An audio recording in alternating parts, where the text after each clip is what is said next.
Bismillahirrahmanirrahim. Assalamualaikum warahmatullahi wabarakatuh.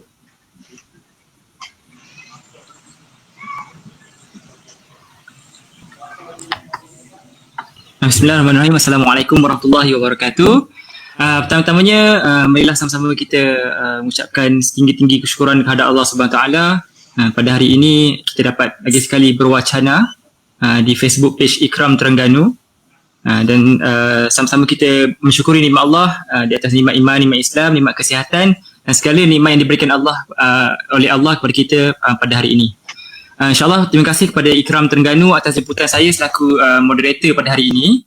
Okey, jadi seperti minggu-minggu sebelumnya, Ikram Terengganu telah menganjurkan wacana mingguan ini di mana slot pertama kita berkaitan dengan tafakuh dan slot kedua berkaitan dengan tarbiyatuna. Jadi pada minggu ini kita akan membawakan wacana mingguan berkaitan slot kesihatan dengan tajuk kesihatan dan anda. Dan Ikram Terengganu membawakan khas kepada anda seorang pegawai perubatan yang tidak asing lagi di Terengganu ini, iaitu Dr. Hazm Muhaimin bin Hashim. Dan beliau merupakan seorang pegawai perubatan dan CEO di salah sebuah klinik swasta di Kuala Nerus, iaitu Klinik Hijrah. Jadi apa khabar Dr. Haz? Dr. Haz ada di siaran? Alhamdulillah. Assalamualaikum. Assalamualaikum. Okey, jadi pada siapa yang bersama pada hari ini, bolehlah sharekan live streaming ni dan tolong juga tekan butang like di Facebook page Terengganu dan juga boleh like juga page-page cawangan-cawangan Ikram di Terengganu ni. Kita ada 5 cawangan Ikram, Ikram Besut, Ikram Kuala Terengganu, Ikram Kuala Nerus, Ikram Dungun dan juga Ikram Kemaman. Jadi bolehlah sama-sama sharekan live streaming ni dan bagi ramai-ramai join live stream ini dan juga butang like page Facebook Terengganu jangan dilupakan, okey? Okey, jadi saya teruskan. Okey, apabila kita mengatakan tentang kesihatan ni, tidak ramai yang memberi fokus kepada amalan kesihatan ni dan juga penjagaan tubuh badan. Sedangkan agama Islam itu sendiri dia sangat memberi perhatian yang serius terhadap kesihatan dan juga penjagaan tubuh badan. Rasulullah SAW bersabda yang bermaksud, sesungguhnya kamu mempunyai tanggungjawab untuk menunaikan hak terhadap tubuh badan kamu. Hadis riwayat Bukhari. Dan menunaikan hak terhadap tubuh badan ni bererti menikmati terhadap tahap keupayaan badan yang benar-benar baik dan juga selamat. Bukan sahaja dari segi fizikal, malah dari segi mental, emosi dan juga rohani secara maksimum. Sehingga kita berupaya mencapai potensi dan matlamat kehidupan yang dipadukan oleh agama Islam.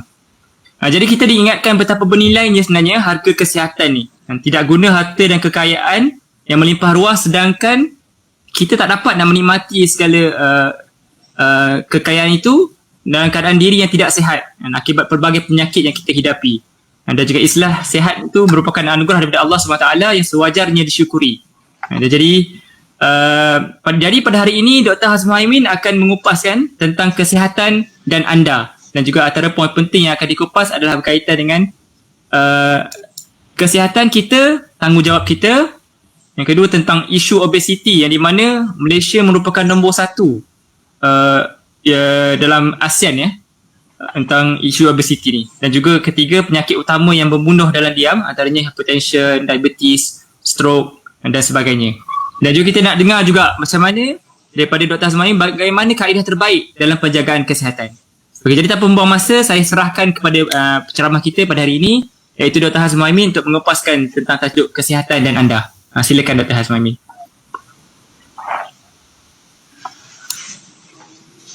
Bismillahirrahmanirrahim. Assalamualaikum warahmatullahi wabarakatuh. Terima kasih saudara Hasif Syamuddin kerana memberi peluang saya untuk memberi sedikit wacana kesihatan petang ini, petang Jumaat yang mulia ni.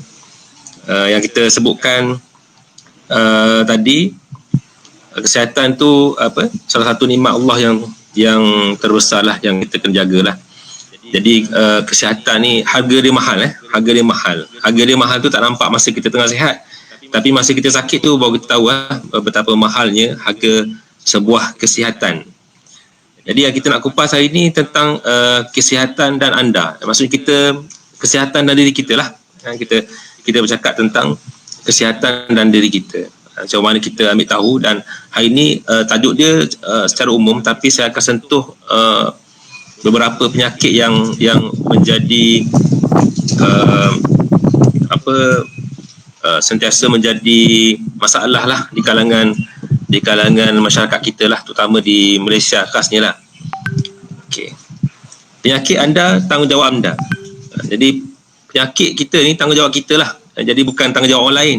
Kalaupun kita ada keluarga kita, ada saudara kita, isteri kita, suami kita yang boleh jaga kita kononnya masa kita sakit. Tapi sebenarnya sakit tu, penyakit yang ada pada kita tu tanggungjawab kita sendiri. Adakah kita nak ada penyakit tu ataupun kita nak hindarkan penyakit tu daripada kena pada diri kita. Okey. Saya akan bercakap tentang penyakit non-communicable disease. Non-communicable disease ni dia mencakupi penyakit yang seperti yang saudara Hasil sebut tadi. Yang pertama hypertension, darah tinggi, kemudian diabetes, kemudian obesity, kemudian hyperkolesterolemia. Dan semua ni penyebab dia berkaitan dengan banyak faktor lah. Jangan kita salahkan keluarga kita lah kan. Ada memang penyakit ni memang tak dapat dielakkan. Ada setengah penyakit tu memang sebenarnya ada berkaitan dengan faktor keluarga. Faktor keturunan keluarga tu memang tak dapat dinafikan, memang faktor yang kita tak boleh diubah. Tetapi sebenarnya sebahagian besar masalah ni adalah punca daripada gaya hidup kita. Ada yang merokoknya, ada penggunaan alkoholnya, ada yang diet yang tidak terkawalnya, dan physical inactivity ataupun tidak aktifnya dalam melakukan aktiviti fizikal. Obesity sebenarnya kalau kita tengok fakta, dua daripada rakyat Malaysia adalah overweight ataupun obese. Kalau kita pergi jalan dekat mall lah kan, kita pergi jalan kat mall, KTCC mall lah, sekarang ada KTCC mall. Kita tengok dekat sekeliling kita tu, berapa orang yang badan dia besar, badan dia gemuk. Banyak kalau di Malaysia. Saya pernah berjalan pergi negara-negara ASEAN yang lain lah, seperti Indonesia tu sendiri, Vietnam, di Laos, di Myanmar. Negara-negara seperti ni mereka macam ada orang gemuk tapi tak seramai orang gemuk di Malaysia. Itu masalah dia. Malaysia ni banyak orang gemuk. So dan fakta ni bukan fakta yang direka-reka, tapi WHO sendiri yang menjalankan satu studi lah tentang masyarakat di ASEAN. Tengok gambar adik ni yang gemuk ni, tak apa susah nak ambil barang pun susah. Okey. Ini adalah fakta. Malaysia ni fakta daripada tahun 2011 lagi pun Malaysia masih lagi nombor 1, dan 2020 pun masih kekal sebagai nombor 1 negara yang paling obes di Asia Tenggara. Tengok populasi, tengok gambar kita dah tahu mana gambar tu orang Malaysia. Gambar yang paling gemuk itulah orang Malaysia lah, dan yang paling kurus tu di Laos dan juga Vietnam. Ini fakta terkini daripada World Health Organization tahun 2020. Tahun 2020 Malaysia kalau ikut prevalence dia mencakupi 15.6% populasi gemuk di seluruh dunia sebenarnya. Dan nombor 1 lah di ASEAN. So ramainya orang gemuk kat Malaysia. Dan trending ni makin meningkat. Rising trend in weight gain, and then 50.1% of adults were 30.4% overweight dan 19.7% obese. Dan agak mengejutkan sebenarnya yang gemuk itu terdiri daripada 54.7% itu daripada wanita, dan 60.9% daripada usia yang mereka yang berusia di antara 55 hingga 59 tahun. So masalah besar lagi yang menimpa Malaysia, yang mana masalah obesiti ini tidak sahaja kena pada orang dewasa, bukan pada orang tua saja, orang dewasa saja, tapi kanak-kanak kita pun sekarang dah start gemuk. 29.8% daripada kanak-kanak kita yang berusia 5 hingga 17 tahun tu, mereka ni overweight dan obese. Baru ni pun saya ada banyak buat sunat taukatan lah di klinik hijrah. Kita memang dapati memang ramai lah. Betul lah kalau ikut 29.8% ni dalam rujukan 30%. 1 daripada 3 kanak-kanak yang saya sunat tu gemuk ataupun berisi badan dia, dan itu menyukarkan proses untuk kita buat sunat lah. Maksudnya biasanya kalau kata kanak-kanak yang obes ni, kalau nak sunat tu memang kena kepakaran yang tinggi sebab dia punya alat kelamin tu akan sedikit tenggelam. Itu satu masalah yang timbul lah, selain masalah-masalah yang lain, masalah kesihatan. Kalau dah dari kecil dah obes, akan memberikan impak yang besar, terutama pada pertumbuhan tulang dia. So ini masalah yang besar, dan antara faktor yang contribute lah ialah makanan lah. Makanan kita tengok sekarang, makanan kita orang nak order senang kan, pakai Foodpanda, pakai GrabFood, mudah di ujung jari sekarang makan apa. Dan macam-macam makanan yang orang jual online sekarang, terutama masa PKP pun orang Terengganu kata duduk saja makan lah. So semua orang akan naik berat lah pada waktu itu. Dan bila physical activity kita pun tak sustain, tak maintain, itu akan contribute kepada peningkatan berat badan. Dan masalah environment ni maksudnya pengaruh sekitar, sosioekonomi, sosiodemografik segitu yang mempengaruhi tabiat pemakanan dan tabiat kehidupan.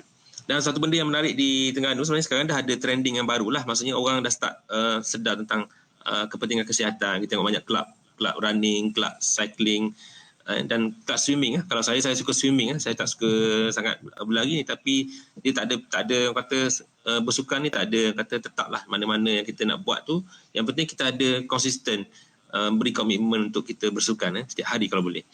Dan macam saya beritahu tadi, faktor yang genetik tu memang faktor yang tak dapat diubah lah. Kalau kita dah tahu keluarga kita ni, keluarga yang daripada keluarga kecil manis, keluarga yang ada diabetes dan juga hypertension ni, apalagi yang keluarga yang ada sejarah stroke. Macam keluarga saya sendiri ada keluarga sejarah stroke. Ibu saya sendiri meninggal disebabkan stroke. Jadi itu satu benda yang agak menakutkan. Jadi kita kalau faktor-faktor yang tak dapat diubah tu, kita boleh buat apalah. Jadi faktor-faktor yang kita boleh modify, kita boleh jaga ialah dari segi pemakanan kita, aktiviti fizikal kita, kehidupan kita, emosi kita, itu semua yang kita kena jagalah.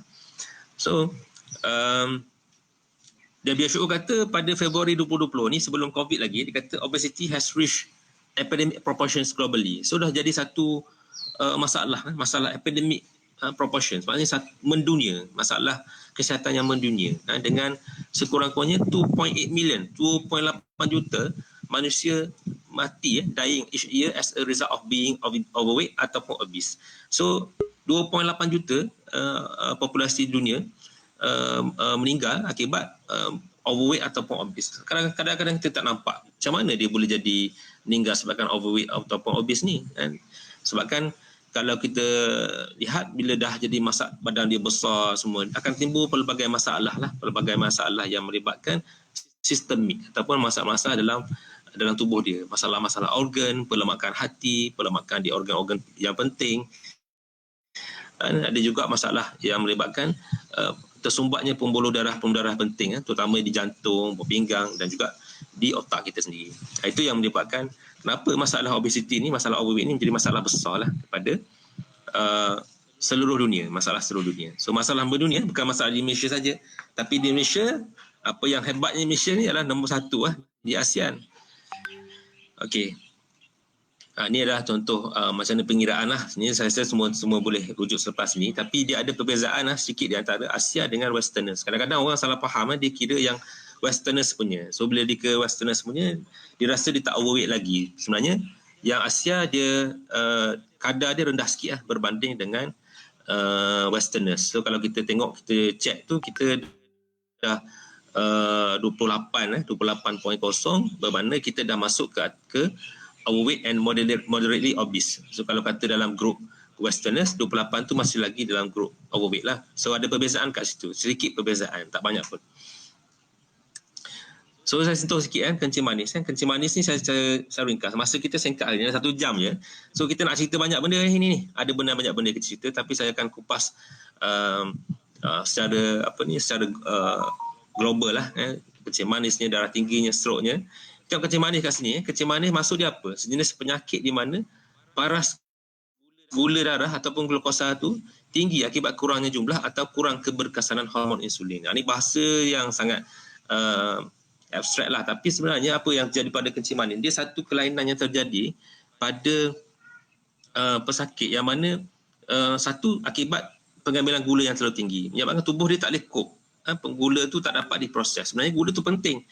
Gula tu penting sebab gula tu, kita perlukan gula untuk hidup. Kita untuk hidup, untuk berjalan, untuk sistem kita berfungsi, kita perlukan gula untuk hasilkan tenaga. Tapi apabila glukos ataupun gula itu terlalu tinggi, menyebabkan tubuh kita tak dapat memproses gula itu dan berakibat gula itu berada di mana-mana dan menjadi satu masalah kepada tubuh. Dan tubuh menganggap bila gula terlalu tinggi pada tubuh ni, tubuh akan menganggap benda itu asalnya sebagai benda yang penting. Akhirnya dia anggap gula itu pula masalah. Bila ada masalah, dia akan melakukan proses penyingkiran gula itu secara masif dan akan menyebabkan rosaknya hujung-hujung pembuluh darah dan akhirnya timbul gejala-gejala yang tak sepatutnya lah. Dan ataupun berlaku kurangnya keberkesanan hormon insulin. So tubuh kita ni hasilkan insulin. Gula ni kalau nak masuk dalam sel tu dia perlukan macam satu punch card lah, macam kita nak masuk kita kena kerja kan, kita nak masuk kerja, contohnya orang kerja kat Petronas. Saya selalu cerita kat pesakit saya, orang yang kena kencing manis ni ibarat macam gula dia tu pekerja nak masuk ke kilang dia perlukan punch card, dia tak boleh masuk suka hati. So punch card tu apa? Punch card dia tu adalah insulin. So kalau insulin tu tak sensitif ataupun insulin tu rosak ataupun punch card dekat insulin tu rosak, maksudnya di pada sel tu ada masalah, berarti gula tak dapat masuk.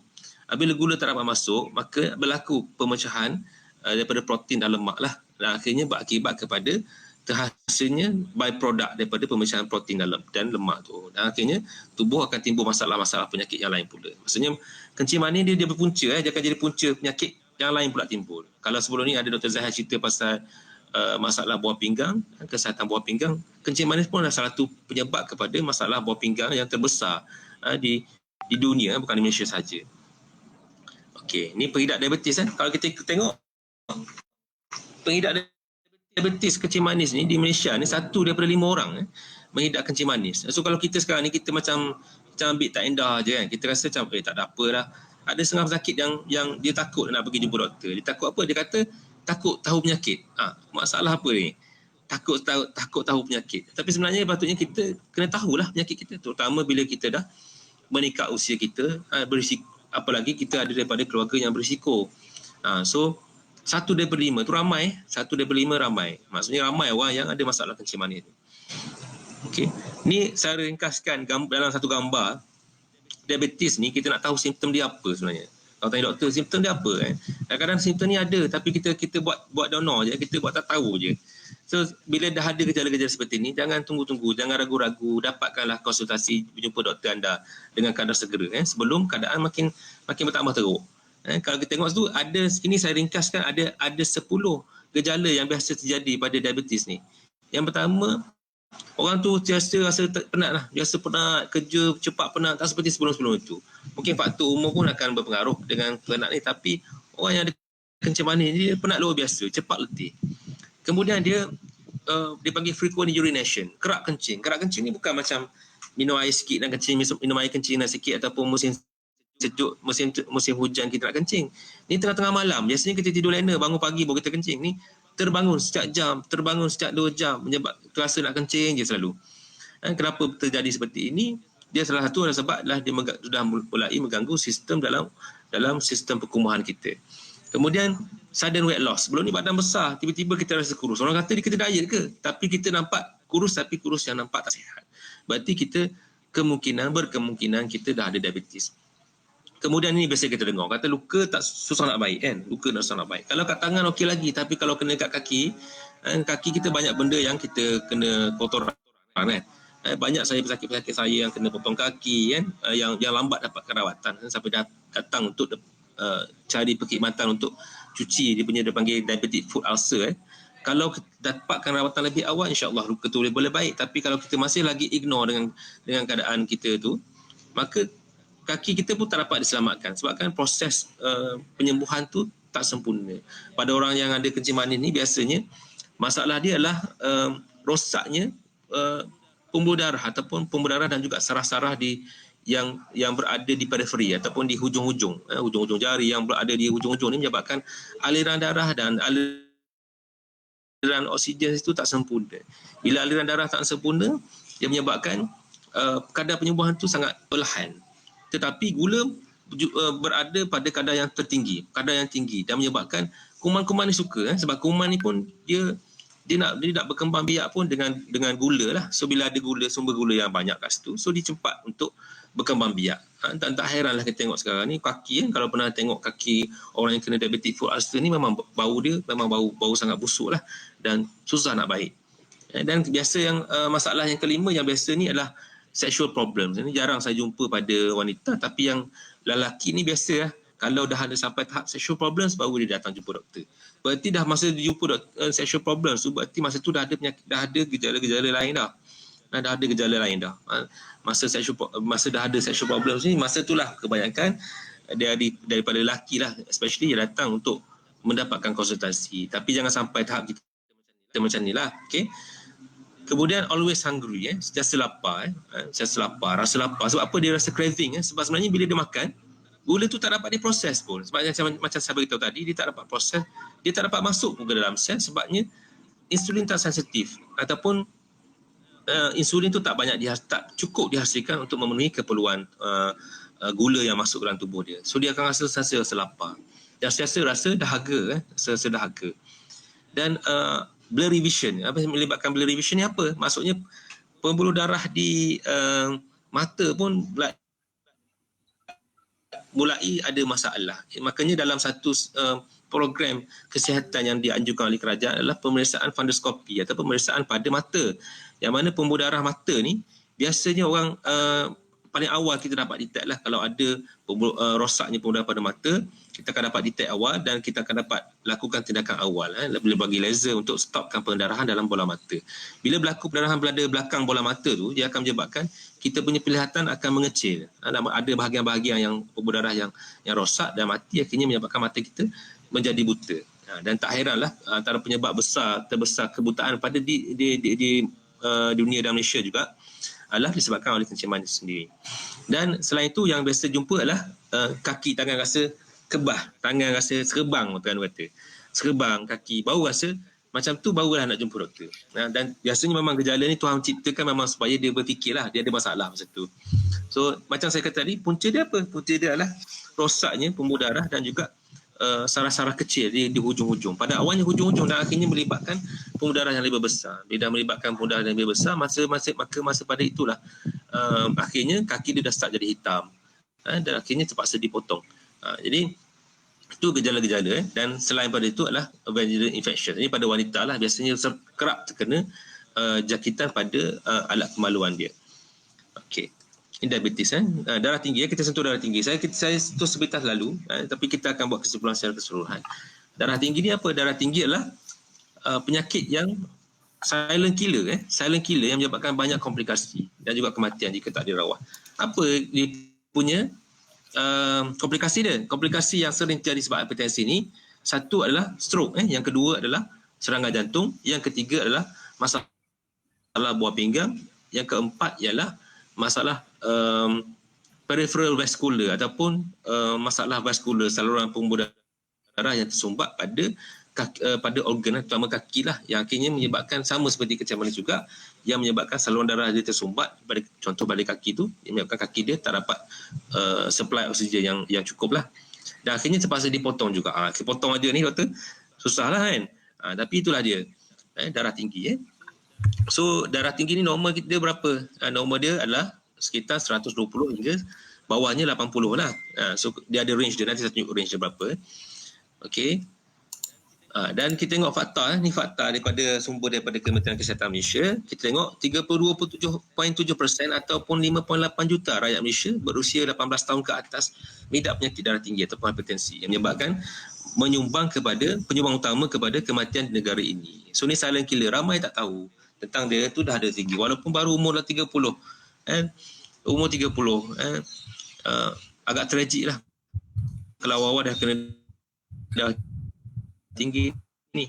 Juga satu daripada 3 orang rakyat Malaysia kena darah tinggi. Umur 30 dah kena, maksudnya dah start masalah darah tinggi, akan timbul komplikasi lain. Ni antara gejala tekanan darah tinggi lah yang melibatkan otak, boleh kena serangan stroke, boleh kena serangan jantung, masalah buah pinggang, dan juga tadi retinopati, hipertensi, boleh kena gangguan pada retina yang boleh mengakibatkan kecacatan penglihatan. Dua penyakit ni, kencing manis, darah tinggi ni dia lebih kurang sama, dia saling killer senyap je, kena masalah macam-macam lah. Yang saya nak sentuh lagi ialah tentang dyslipidemia ataupun high cholesterol, hyperlipidemia. Kita selalu dengar kolesterol berapa. Dan sebenarnya doktor dia akan tengok beberapa aspek lah dalam kolesterol ni. Yang pertama dia tengok total kolesterol. Yang kedua yang kita tengok adalah low density lipoprotein. Yang ketiga kita tengok high density lipoprotein, dan kita tengok yang keempat adalah triglycerida. So empat ni biasa komponen penting untuk kita buat penilaian risiko pada seorang pesakit. Okey, so sumber kolesterol daripada mana? Sumber kolesterol tu daripada makanan lah, daripada makanan. Dan kolesterol yang kita makan tu sebenarnya tak adalah dia terus memberi kesan kepada tubuh kita, tapi bila kita makan kolesterol yang kita makan tu, sumber yang ada kolesterol tu, dia akan diproses terlebih dahulu dan tubuhlah yang akan mengubah kepada bentuk yang kita perlukan. So kalau kata makanan kita tu sekarang ni, kalau tanyalah kolesterol tu penting tak untuk tubuh kita? Kolesterol tu penting sebab dalam komponen sel kita, kolesterol adalah komponen penting dalam pembentukan sel. Kalau kata kita luka so nak bentuk sel baru, kolesterol adalah komponen penting untuk membentukkan sel baru. Tapi masalahnya adalah kalau pengambilan kolesterol yang tidak sihat ataupun pengambilan kolesterol yang tidak terkawal, dan akhirnya akan menyebabkan terbentuknya plak. Nanti saya tunjukkan video macam mana terbentuknya plak pada pembuluh darah ni. Okey, ni saya punya ni moderator boleh tangkap tak? Okey Boleh. Okey. Kemah. Okey, right. Audio okey Okey. Punca apa kolesterol sekejap, sebelum tu siapa-siapa yang ada soalan ke apa, boleh terus type di komen. Nanti kita akan boleh jawab. Boleh terbuka. Nanti saya akan bacakanlah soalan-soalan tu. Cuba kita akan bagi, mungkin akan jawab 10 minit sebelum akhir, sebelum habis. Okey, teruskan Doktor. Teruskan sikit-sikit lagi tentang kolesterol ni. Ini antara punca lah, tapi dia mengulang benda yang sama, iaitu salah satu faktor adalah faktor genetik, tak dapat kita ubah lah.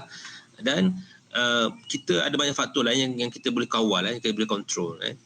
Yang tu utama pemakanan kita, kita punya obesity, ataupun kita ni tidak aktif bersukan, itu menyebabkan kita punya lipid profile kita tidak bagus. Kalau kita tengok pada saya rujuk kepada CPG, kalau doktor ni biasa dia akan rujuk pada CPG lah, panduan CPG ataupun Clinical Practice Guideline. Kita tengok pada dyslipidemia edisi ke-17 dia punya CPG dyslipidemia, dia mengatakan faktor yang kita nilai yang pertama adalah faktor umur. Faktor umur ni kalau untuk kita katakan penilaian risiko orang tu nak kena stroke ataupun serangan jantung, salah satu faktor adalah faktor umur. Faktor umur ni faktor yang tak boleh kita kawal lah. Meningkatnya umur berarti meningkatnya risiko kita kepada macam-macam masalah. So ini kita tak boleh kawal. Yang kedua faktor adalah faktor kolesterol. Faktor kolesterol, iaitu dia kata faktor kolesterol HDL ataupun high density lipoprotein. Semakin tinggi kita punya high density lipoprotein tu, berarti semakin rendah kita punya risiko. Sama saya katakan tadi, ini yang biasa kita cakap lah, kolesterol baik, HDL ni kolesterol baik, LDL ni kolesterol yang tak baik lah. So dia tak ada istilah jahat pun semua, dia ada guna dia, tapi cuma dia bila dia terlalu tinggi, LDL tinggi, triglyceride tinggi, dia akan menyebabkan penumpukan pada pembuluh darah dan juga pada pelemakan pada organ. So HDL diberi dalam satu kategoria penilaian yang mana kita kena tingkatkan HDL kita. Macam mana kita nak tingkatkan kalau HDL, doktor? So HDL, kita nak tingkatkan HDL ni, dia macam kita tadi, kita makan makanan yang berkolesterol. Macam mana tubuh menentukan supaya benda tu akan menjadi satu kolesterol yang baik kepada tubuh kita? Dia tergantung kepada kita punya physical activity kita. Kalau kita ni orang yang aktif, aktif bersukan, tubuh kita akan cuba create lebih banyak HDL daripada LDL, supaya kesihatan kita akan lebih constant lah. Dan HDL ni kerja dia adalah untuk memecahkan balik timbunan LDL yang tertimbun dalam pembuluh darah kita. Nanti saya tunjuk video lebih jelas kot macam mana terbentuknya plak pada pembuluh darah kita. Okay. Alright. Dan faktor yang saya sebutkan tadi adalah selain faktor kolesterol tu adalah faktor darah tinggi lah. Kalau kata darah kita tak terkawal, itu akan menyumbang kepada masalah serangan jantung ataupun stroke. Kemudian faktor kencing manis. Kencing manis dia terkait juga. Kalau kita ada diabetes, meningkatkan lagi risiko sebanyak 3 kali ganda berbanding orang yang tidak ada kolesterol. Berbanding orang yang tidak ada kencing manis. Kemudian faktor merokok lah. Faktor merokok akan meningkatkan 4 kali ganda risiko untuk kena serangan jantung ataupun stroke pada pesakit yang dah ada masalah dan juga pesakit yang dah berumur lah. Okey, ni kita cuba singkatkan lah. Ini adalah contoh macam mana kita jelaskan proses terjadinya aterosklerosis ataupun berlakunya plak pada pembuluh darah. Okey, ada video yang sangat menarik. Saya harap sempat saya jelaskan video ni macam mana. Okey. Alright, ini gambar jantung gambarkan pada jantung. Kalau plak ni terjadi pada jantung, masalah yang sering timbul pada masyarakat kita, kenapa hypertension tu dan kolesterol tu dikatakan pembunuh dalam diam, sebab dia senyap-senyap dia serang kita punya organ utama iaitu jantung. So kita tarik sikit arteri yang ada pada jantung, pembuluh darah berjantung kita panggil arteri coronary ataupun arteri koroner pada jantung. So ni ada jantung yang normal, pembuluh darah yang normal dan juga pembuluh darah yang abnormal.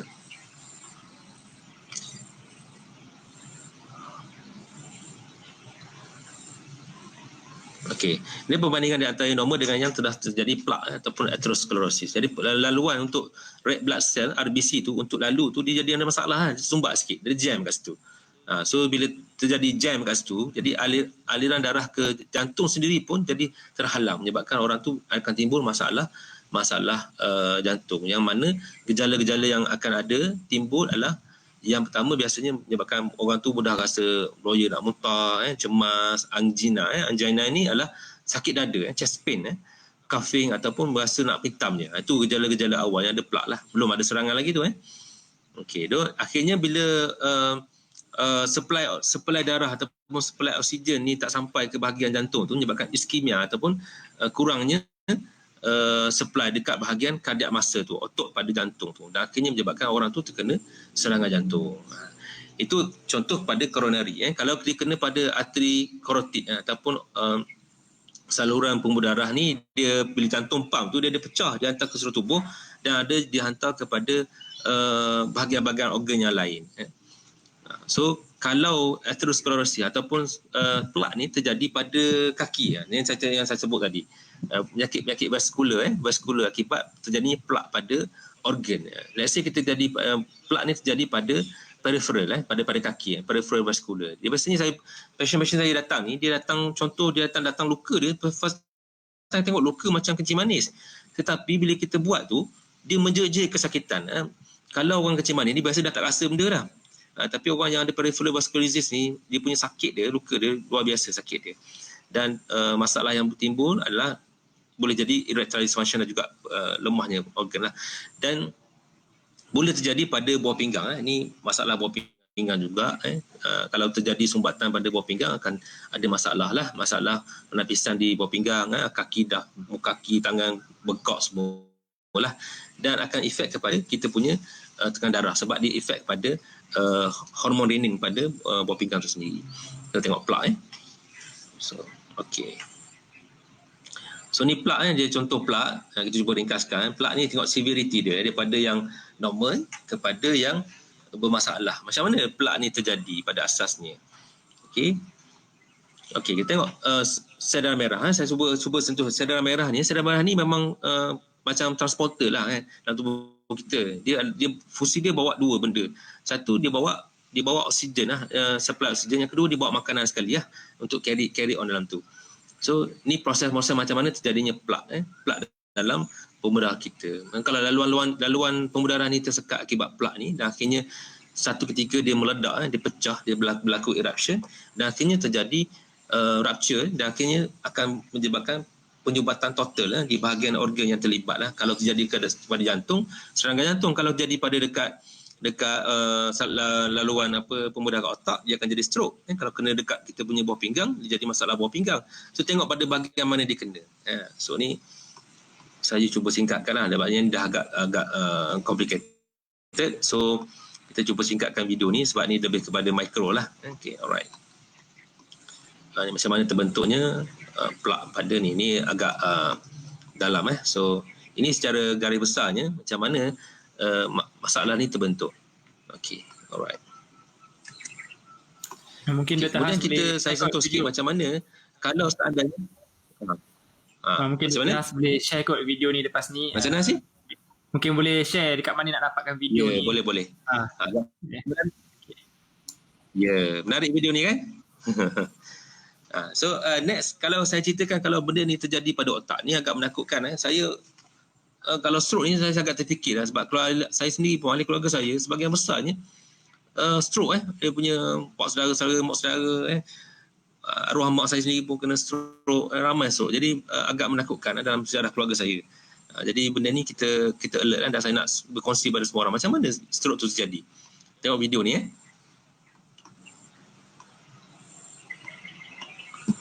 So ni macam dia akan cerita macam mana terjadinya ischemic stroke dan juga macam mana terjadinya hemorrhagic stroke. Dia ada perbezaan ischemic stroke dan hemorrhagic stroke. Ni kita punya pembuluh darah kita yang arteri yang saya sebut tadi, arteri karotid yang tadi gambar sebelum tu, video sebelum tu, dia menyalurkan sumber darah daripada jantung ke otak. Jadi otak ni dia makanan dia ada dua benda je. Otak ni dia makan dua benda je. Satu dia makan glukosa, yang kedua dia makan oksigen. Tu je makanan dia sebenarnya. So kalau kata kita halang benda ni daripada dia makan benda ni, dia akan menyebabkan masalah kepada otak lah, dan otak tu akan mati. Ini aliran red blood cell ataupun sel merah di dalam kita punya otak kita. Yang saya kata beritahu tadi, makanan dia adalah oksigen dan juga glukosa. Ini adalah sel saraf. Sel saraf ni dia nak sumber tadi, sumber glukosa dan juga saraf, dan juga oksigen. Ini saya jelaskan ischemic stroke macam mana terjadinya ischemic stroke pada seseorang tu. Okey. Ischemic stroke ni yang tadi terjadinya plak bila terjadinya plak menyebabkan penyempitan pada pembuluh darah. Dan akhirnya dia menyumbat, dia dah block tu. Bila dah block, akhirnya supply oksigen ke bahagian pembuluh darah yang tertentu tu, dia tu thrombus dia akan menyebabkan supply oksigen kepada bahagian otak tertentu tu tak sampai. Macam saya kata tadi, makanan utama dia adalah oksigen dan juga glukosa. So kalau kata dua ni tak dapat, dia akan menyebabkan terjadinya iskemik ataupun proses kematian sel. Otak-otak kita pun boleh matilah, sebahagian pada otak kita tu boleh mati sebab tak dapat sumber. Dan mungkin juga boleh berlaku terlepas trombos ataupun embolus daripada bahagian-bahagian tubuh yang lain yang boleh menyebabkan tersumbat. Itu pun adalah satu faktor yang menyebabkan terjadinya ischemic stroke.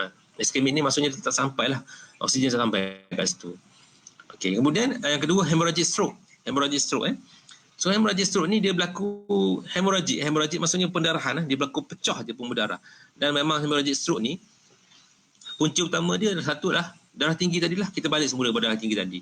Akibat tekanan darah tinggi yang terlampau, kadang-kadang sampai 200 lebih ada pasien saya datang cek tekanan darah dah 200 lebih dan menyebabkan pecahnya pembuluh darah pada otak. Dia kemudian ada setengah orang tu bila berlaku kecil-kecilan, dia panggil lakunan infak, berlaku kecil-kecilan pada pembuluh darah dia. So bila berlaku pecah kecil-kecil ni, dan akhirnya bahagian besar yang kena akan menyebabkan darah tu keluar daripada pembuluh darah tu dan menyebabkan bertumpuknya pembuluh darah tu menyebabkan kematian sel otak tu. Dan ada sebahagian hemorrhagic stroke ni boleh terjadi pada yang adanya aneurysm ataupun ini kelainan yang terjadilah pecahnya pembuluh darah pada pembuluh darah dan akhirnya meningkatkan tekanan dalam otak. Apabila tekanan dalam otak meningkat, akhirnya akan menekan kita punya kesedaran kita. Okey, ni antara treatment ni saya tak cerita sangat kat sini sebab ni complicated, ni hospital punya kerja. Alright. Okey.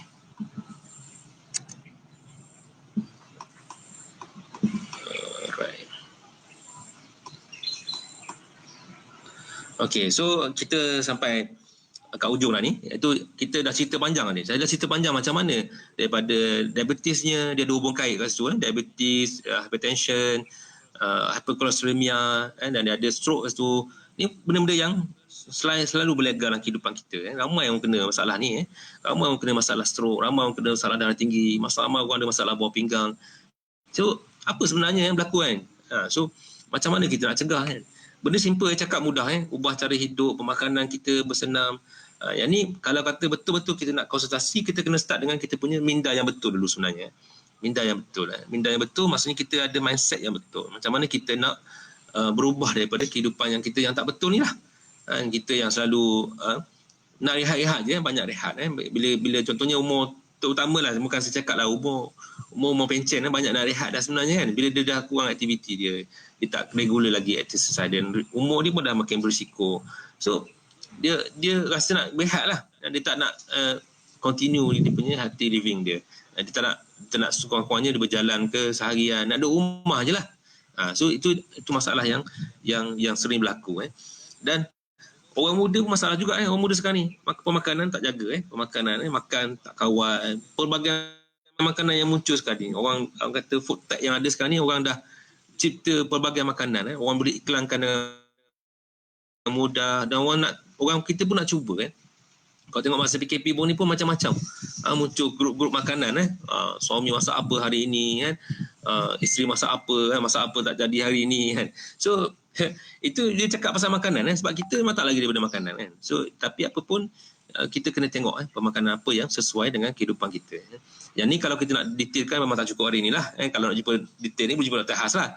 So kita yang pertama, 3 poin penting adalah, pertama, ubah cara hidup kita, kehidupan kita seluruhnya. Macam mana kita melakukan aktiviti kehidupan kita, pemikiran kita, pemakanan kita, dan kita bersenam lah, bersenam. Okey, ni piramid makanan ni agak kompleks. Biasa sekarang ni kita lebih suka cakap tentang suku-suku separuh lah, lebih agak praktikal. Okey, ni senaman lah. Senaman macam saya kata tadi, senaman ni boleh macam-macam senaman lah kita boleh buat kan. Itu gantung pada minat kita. Kadang-kadang senaman tu simple je, berjalan je senaman dia. Kadang-kadang nasihat doktor ni dia tak sama pada semua orang. So tak boleh sama setengah orang tu umur dah berusia, lutut dah masalah, dah ada kena osteoarthritis pula. Takkan kita nak suruh dia berlari kan, takkan nak suruh dia buat hiking kan, tak tu masalah lah kan. Jadi setiap orang ni dia punya exercise dia mungkin berbeza-beza, tengok dia punya tubuh badan dia. Ada orang yang tak sesuai, kadang-kadang badan dia dah obesity besar, dia takkan nak mula dengan terus berlari, mungkin dia start dengan berjalan dahulu untuk at least dia dah memulakan langkah daripada tak mulakan langsung. So pelbagai aktiviti boleh ambil. Kalau ikutkan CPG yang ada, dia kata kita kena buat exercise sekurang-kurangnya 150 minit seminggu. 150 minit seminggu ni kalau kita pecah, maksudnya ni kita kata yang moderate exercise. 150 minit seminggu ni berarti dalam bukan 20 minit sehari lah. Dan atau kita buat 75 minit seminggu untuk yang vigorous exercise yang lebih berat. Exercise macam yang lebih berat, contoh macam kita buat high intensity punya training lah, ataupun kita buat yang exercise yang lebih agresif. High intensity boleh refer nanti, high intensity tu macam mana. Kalau exercise yang regular orang buat tu, moderate tu, sepatutnya lebih kurang 150 minit seminggu, lebih kurang dalam 20 minit je sehari sebenarnya. Tapi sukarnya untuk kita luangkan masa untuk kita bersenam. Itu yang masalah yang berlaku pada kebanyakan orang. Okey, ni regularly saya sebut tadi, lebih kurang 20 hingga 30 minit. Yang sekarang ni dia galakkan kalau boleh hari-hari ada lah kan. Okey, mulakanlah dengan perlahan dan konsultasilah dahulu dengan doktor anda jika anda sudah mempunyai masalah kesihatan, dan terutamanya masalah yang dah ada, masalah obesiti. Orang yang dah ada obesiti ni memang kena konsult dulu doktor. Dia tak boleh tu tiba-tiba nak pergi hiking Bukit Besar, tiba-tiba nak hiking Bukit Maras, nak tengok orang, tiba-tiba nak naik basikal 40 km nak pergi Dungun. Tu masalah. Dia tak boleh macam tu terus. Ataupun orang dah lama exercise, tiba-tiba dia nak buat yang terus vigorous exercise, tak boleh. Kita nak ada masalah, tiba-tiba kita kena serangan jantung sebab tubuh kita tak boleh cope dengan keperluan oksigen ataupun keperluan tubuh kita tu, sebab kita baru nak ubah kita punya gaya hidup. So mulakanlah dengan perlahan, tapi kita bermula hari ini. So saya bercakap dengan sekarang ni, setelah kita bagi tahu tu apa yang kita nak buat sekarang ni, kita kena buat apa? Kita kena buat saringan lah, saringan. So ramai yang kat luar sana tu masih lagi yang masih lagi berfikir-fikir nak buat saringan ni. Saringan untuk apa? Saringan untuk kita tengok kita ni ada tak masalah penyakit. Kita kena tengok jumpa doktor, di mana kita tengoklah masalah kita buat ukuran lah. Ukuran ni tengok tekanan darah kita berapa, berat badan kita berapa kan. Dan kita mungkin perlu buat ujian biokimia. Ujian biokimia ni apa? Kita boleh tengok fungsi buah pinggang kita macam mana, fungsi hati kita macam mana, kolesterol level kita macam mana, dan kita tengok secara keseluruhan. Dan bila dah kita ambil darah ni, kita dapatkan konsultasi. Dan sebenarnya penilaian risiko ni boleh dibuat, bukan penilaian kewangan saja boleh buat risk management, tetapi kesihatan juga boleh buat risk management secara bertulis. Dia ada cara-cara nak kira berapa persen kita punya risiko kita untuk kena serangan jantung ataupun stroke ni. Okey, ni gambar lama gambar Shani dan tanpa saringan kita takkan tahu sama ada kita ni penyakit atau tidak. Maka kita takkan lakukan sesuatu demi untuk mengurangkan komplikasi penyakit tersebut. Jadi kita kena buat saringan lah. Kalau kita selama ni kita tak pernah buat saringan, then now kita bermula untuk buat saringan. So aku masih muda, sihat dan kuat. Muda sekarang ni tak semestinya sihat. Ramai orang yang saya pernah dapat pesakit umur baru 28 tahun tapi datang dengan serangan sakit jantung. Datang dengan isteri pula, isteri tengah mengandung. Datang serangan sakit jantung. Saya tanya dia berapa tahun dia merokok. Dia kata dia merokok sejak darjah 2. Maksudnya dah 20 tahun dah merokok. Itu masalah jugalah dalam masyarakat kita. So 20 tahun merokok meningkatkan risiko dia untuk kena serangan jantung lebih tinggi daripada orang yang tak merokok. Sebab apa? Orang yang merokok ni masalah dia adalah dia pembuluh darah dia tu akan jadi lebih dia tak boleh extend dengan lebih baik lah. Ni siapa yang perlu disaring Siapa yang perlu disaring? Orang yang perlu disaring ni orang yang berumur 18 tahun ke atas. Kita ada lagi dalam 3 minit sebelum kita nak buka soalan Kita ada 3 minit lagi untuk kita sebelum kita buka soalan. Sekejap masa berlalu sekejap. Okey, mungkin ni slide terakhir ni. Slide terakhir dah.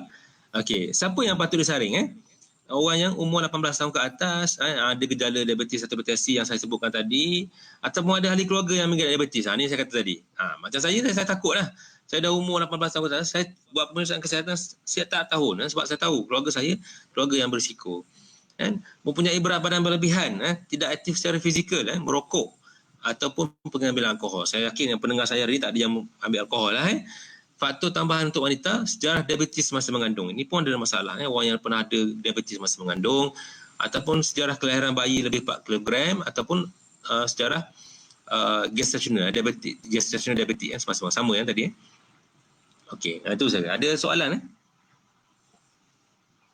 Okey, kita ada 2 soalan. Yang pertama, soalan daripada Ustaz Munawar. Diabetes dan hypertension ni ada kemungkinan sembuh 100% atau sekadar kawal sahaja?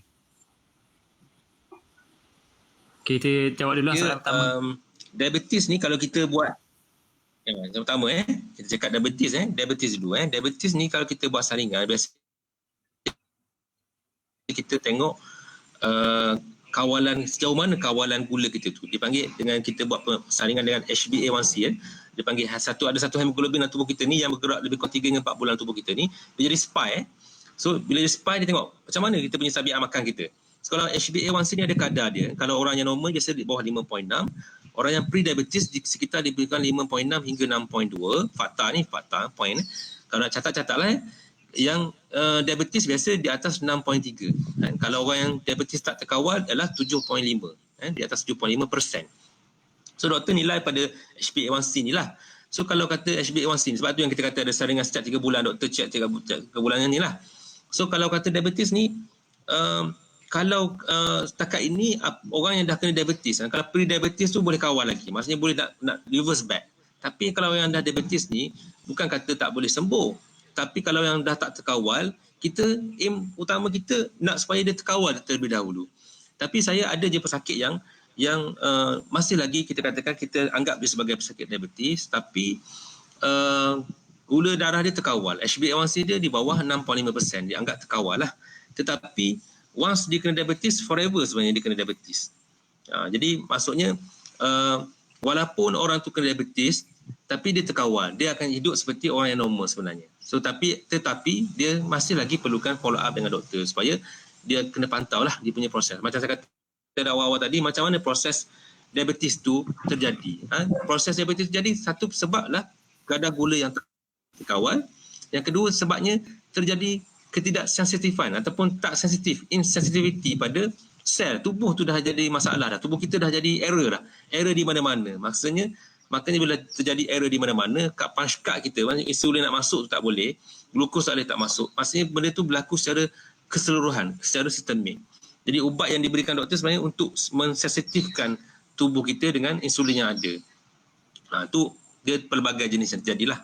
So kalau tanya saya, diabetes ni dia kena dan dia boleh kawal.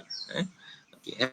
Hypertension pun sama. Hypertension ada yang peringkat awal. Dia orang yang kena peringkat awal, masih lagi peringkat yang doktor kata tak perlu start ubat lagi. So dia perlu dia punya lifestyle modification dan akhirnya kembali kepada tekanan darah yang lebih terkawal.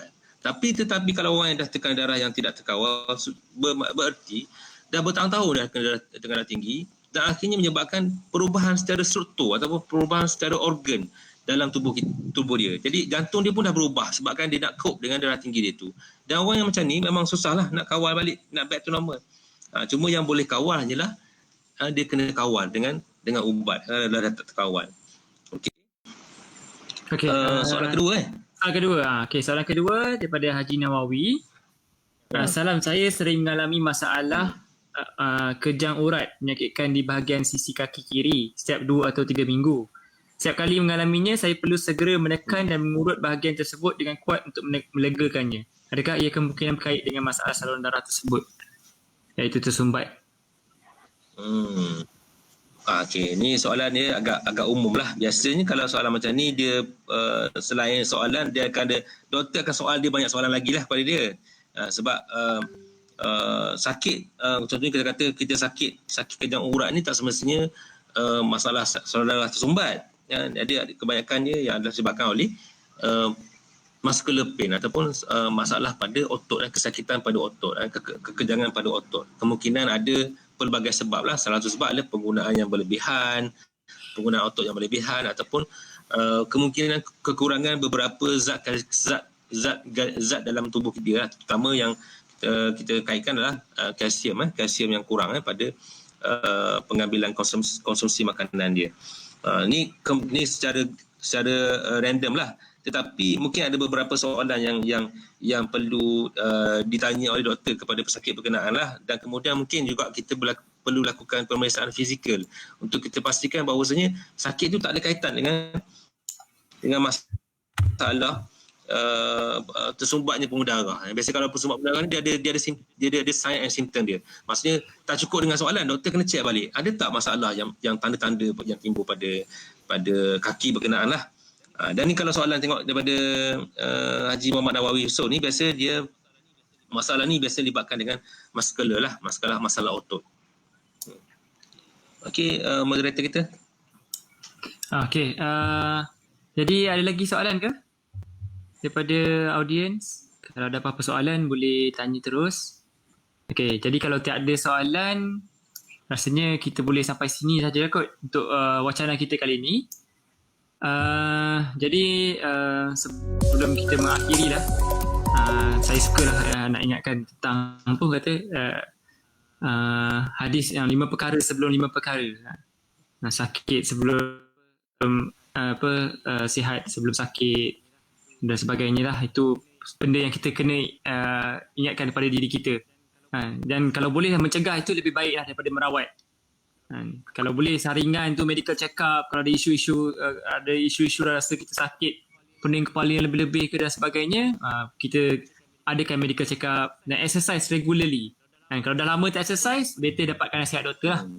Takutlah sebab banyak kes saya tengok dekat Facebook ada cardiac arrest yang tiba-tiba tengah-tengah lari jatuh, mati, sakit jantung dan sebagainya. Muda lagi dah kena. Muda-muda lagi. Hari tu baru-baru ni ada umur 32 rasanya. Meninggal sebab sakit jantung, over exercise dan sebagainya lah. Okay, jadi untuk bagi sebelum akhir ni, terima kasih lah kepada semua yang menonton live streaming ni. InsyaAllah minggu depan kita masih ada wacana mingguan Ikram Terengganu seperti biasa pada hari yang sama dan waktu yang sama, iaitu hari Jumaat pukul 5 petang sehingga 6 petang. Panel jemputan kita merupakan Tuan Haji Zamiran Jusoh. Tajuk dia adalah Hutang, Punca dan Akibat. Jangan lupa untuk sama-sama saksikan Dan seperti yang saya katakan tadi, di hari yang sama dan waktu yang sama, hari Jumaat 5 hingga 6 petang. Jadi dengan ini saya mengucapkan ribuan terima kasih kepada Ikram Terengganu di atas penganjuran wacana ini. Terima kasih kepada Tuan Hazim Mohamed Hashim atas kesudian untuk berwacana pada petang ini. Dan sebarang isu ataupun kesilapan harap dimaafkan dan kita jumpa minggu depan insya-Allah. Assalamualaikum warahmatullahi wabarakatuh.